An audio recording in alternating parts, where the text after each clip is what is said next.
the Matchroom are much, much bigger than this fight. When George Groves boxed Callum Smith in the final of the World Boxing Super Series in Saudi Arabia, no one said one thing.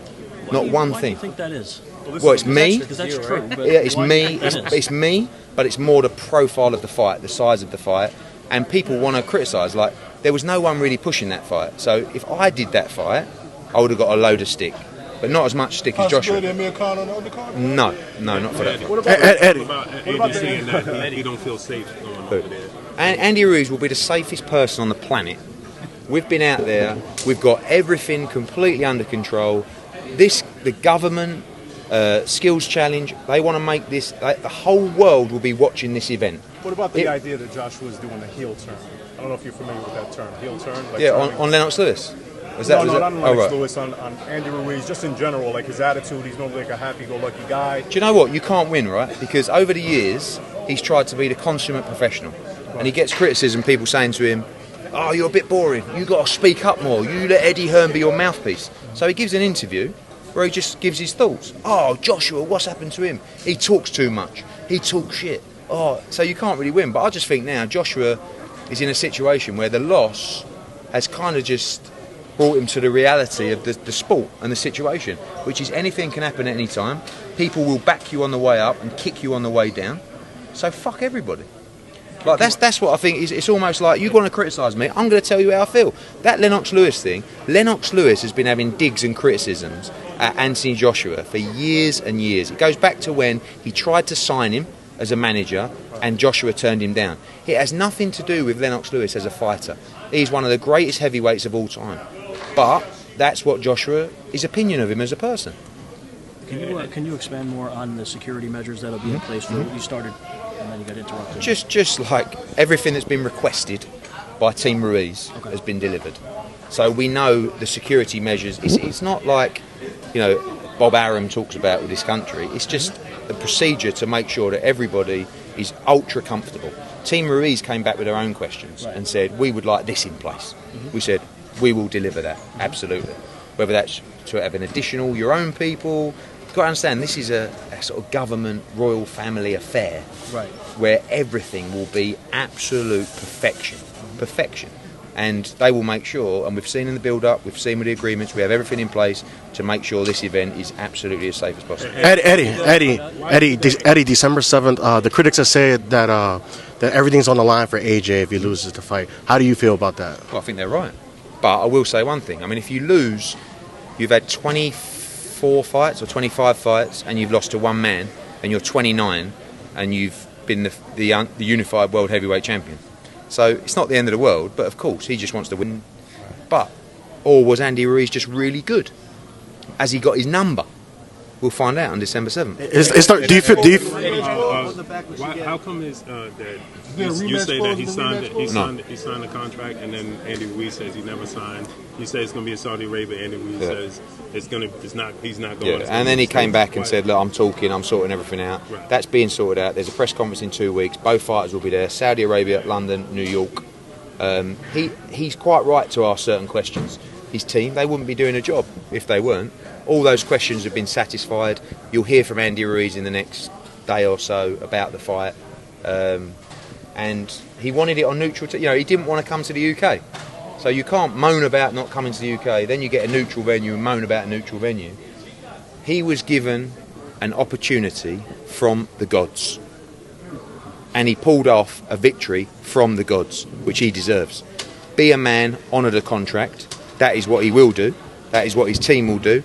Tom Brown, Al Heyman, Louis DeCubas, all those people fully on board to deliver what they promised they'd deliver in writing by law. Does it go to litigation if it doesn't go to Saudi Arabia? If he doesn't yeah, absolutely. Yeah, but everybody knows that. I mean, that's a standard procedure. If you break a contract, then he'll lose. Once you're in a litigation process, you'll lose your belts. If Ruiz loses, can we expect a third fight? But yeah, I think if Andy Ruiz was to lose, but there's no rematch. No rematch clause. No. Why did you strike up this partnership with Gennady Golovkin? I mean, he came to you. Basically what happened is I had a meeting with Gennady Golovkin a long time ago, probably 6 months ago, maybe longer, where I wanted to bring him to DAZN. I brought in John Skipper. And I said, look, you guys, you talk. I know Triple G, you've got your own promotional company. We'd love to work together. He did his first show. We stayed in touch the whole time. I helped out with this deal a lot, and he said, look, I'd like to work together co-promoters on my career. I think you can deliver a lot. I think you have a big stable of fighters, particularly in the middleweight and super middleweight divisions. And that's what we did, and that's what we delivered. For me, he's one of the biggest names in boxing. I think he's probably the most exciting fighter in world boxing still. And it's a massive signing for our stable, you know, working together with him, helping him with his stable of fighters as well, not just to box on these shows, but on all of our Matchroom shows. I thought Tom Loeffler took care of that portion. No, Tom Loeffler's still on the team, you know, right. But I think Gennady wanted us to spearhead his promotional efforts. So it's an honour that he's decided to do that. Obviously, with our relationship with DAZN, we can keep it in-house. Hope to think that we can make the fights now like Demetrius Andrade, like maybe a Danny Jacobs rematch, like a Billy Joe Saunders fight, like a Callum Smith fight. You know, there's so many great fights to be made, but obviously first is October 5th. Did you think that it was getting difficult for him handling those promotional obligations? No, I think any fighter should try and remove himself as much as possible from being involved with the promotion of a fight. Because this is shit with DAZN, we can keep it in-house. Hope to think that we can make the fights now like Demetrius Andrade, like maybe a Danny Jacobs rematch, like a Billy Joe Saunders fight, like a Callum Smith fight. You know, there's so many great fights to be made, but obviously first is October 5th. Did you think that it was getting difficult for him handling those promotional obligations? No, I think any fighter should try and remove himself as much as possible from being involved with the promotion of a fight. Because this is the toughest sport in the world inside the ring. Outside of the ring, it's the worst business in the world. Worst business in the world. Sleepless nights, people trying to fuck you, right? Fights falling through, people running off, trying to break contracts, governing bodies making decisions that you can't even like. This is why we love it. Doesn't matter whether you're writers, you do what you guys do. We're all addicted to boxing. But if you're involved with the show, if you start making decisions about the ticket prices and the undercard and the press conference venues, you're mad.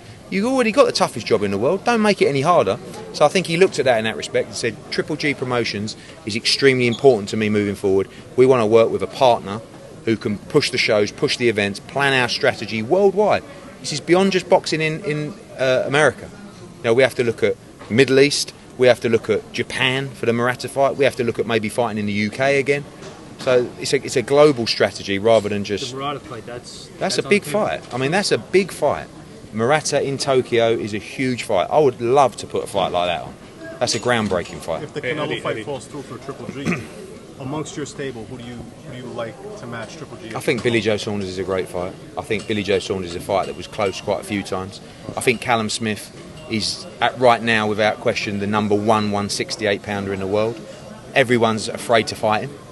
You know, he's a little bit unproven, other than the George Groves victory, but I think his size, the way that he's beaten people, every time we've put him in the mix, whether it be Canelo, it's not even up for, you know, discussion. Would Saunders fight him? Fight Gennady? No, Callum Smith. Yes, he would, yeah, and that's a fight that we may look at for spring of next year. Obviously, that's a fight quite easy to make, but the only one thing I'd say on that is I think they're both really good, right. And obviously they're both with me, and I would quite like to get them bigger fights before they meet to make it the size that it should be for the risk involved. That's not what fans want to hear, but that's the truth. You know, I really feel like that fight is a great fight, but there's other fights out there for both guys that could make that fight monumental rather than just a big domestic fight. Saunders is definitely going to stay at 68. That's what he's at the moment. Yeah, he's going to defend his belt in probably November. We'll have his date next week, and then he can move to 160. It's not a problem. But I feel with Billy, the longer he stays at 168, the more likely he is to stay there. It's very going to be difficult for him to drop those 8 pounds. Eddie, it's a possibility if Triple G is successful in this fight that he could get a fight. We'll see a fight with him and Demetrius Andrade. I think it's a great fight. Demetrius Andrade is a little bit in the same boat as Billy Joe Saunders. Really